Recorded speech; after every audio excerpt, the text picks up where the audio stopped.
Hello, and welcome to American Intercontinental University Library Podcast Series on Library Instruction. This session introduces you to plagiarism, an error you don't want to make when you're working on a class project. If you're viewing this podcast in QuickTime, notice the pull-down menu on the bottom right of the screen. Clicking here will allow you to jump to any section you choose.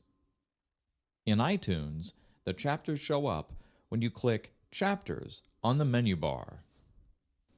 It is so easy to do, and many people think that everyone does it.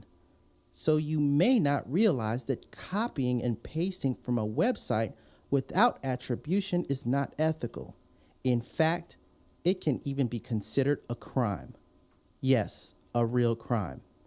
And copying from the internet is just one type of plagiarism. Using someone else's ideas or words in your writings without giving that person credit is another type. In addition to giving credit by mentioning the author's name, you also need to document exactly where you found their work.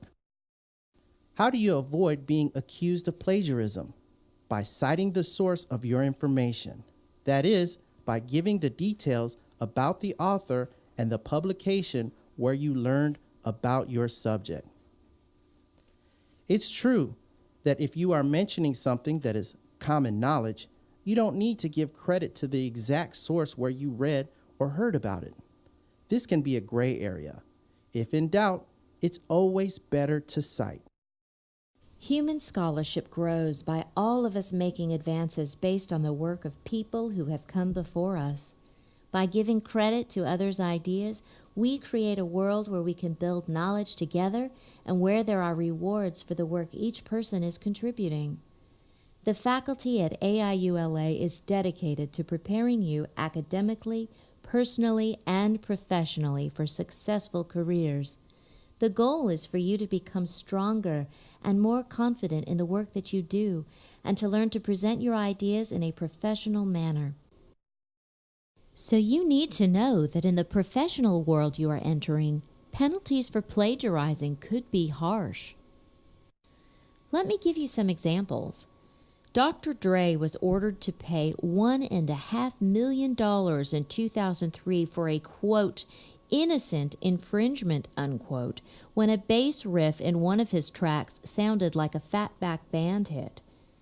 Also, Forever 21 has been sued for copyright infringement for creating replicas of the garments of other designers. The Chinese company Crocodile International was fined for using Lacoste's trademark crocodile logo. A music video producer in Korea had to pay for using, quote, storyline, setting, characters, and their style of dress, unquote, from another movie. Internet fashion site FirstView.com was sued by a group of the world's leading fashion designers for copyright infringement. And those are just a few examples of the many charges that professionals have faced. Okay, people, so let's get down to the basics. First thing to remember, knowing that you will be required to give your sources, make sure to keep track of them throughout the time you are reading and doing research. You will need to learn the basics of APA or MLA style. There are many websites that can help. In CE Cybrary, there are links in the Writing and Citation collection. The library has books and handouts are available through the AIU LA Student Portal. The Learning Center also has information on writing and citation, and there is a library podcast on APA style. If you are using our online databases, CE Cybrary and Learn, there are a few easy shortcuts built in that will help you collect the information you need. For example, when you use the electronic book collection eBrary, every time you copy and paste a quote using eBrary's info tools, the citation automatically appears under the pasted quote. When you use databases provided by ProQuest, either in Learn or in CE Cybrary, you can click the Mark Documents box. Marked documents will be stored in the My Research folder. When you open the My Research folder, you can click Create Your Bibliography. choose a citation style, APA or MLA, click Download, and then copy and paste the citation into your paper. You may have to edit the bibliography into perfect APA or MLA style.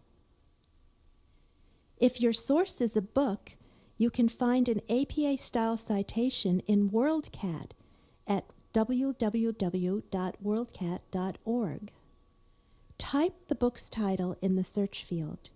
Be sure that the book you choose from the results list matches the edition you used.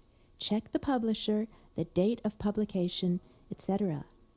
Then click on Cite this item. At the top of the list in the pop-up window, you will see an APA or MLA style citation, which you can highlight, copy, and paste into your reference list. Some other websites that will help you create citations are bitme.org, sourceaid.com, and citationmachine.net. There's a book called Bound by Law, which provides some excellent information. Although it was especially written for makers of documentary films, it covers the basics of intellectual law in a fresh, easy-to-read approach. Here are just two of the deeper questions the book discusses. 1. Do copyright laws really protect creativity, or are they creating too many obstacles? 2. What are the implications of ownership in our increasingly digital age? We have a copy of Bound by Law in the library, and free digital versions are available for you to read or download at law.duke.edu. There are some interactive tutorials on the web for learning the basics of plagiarism. In Plagiacourt, you can test your knowledge. You Quote It, You Note It is another interactive website that may work for you if you are a visual learner. One of the best, most thorough websites on plagiarism is Turnitin's plagiarism.org. And you can play the citation game from washington.edu. Lastly, you should know that the AIU-LA Student Handbook has a section on academic integrity that lays out the current policy for dealing with plagiarism at this university. Depending on the circumstances, you could be dismissed from the university or receive a grade of F for a course. If you have questions on any of this, ask your instructor, the librarians, or the Learning Center.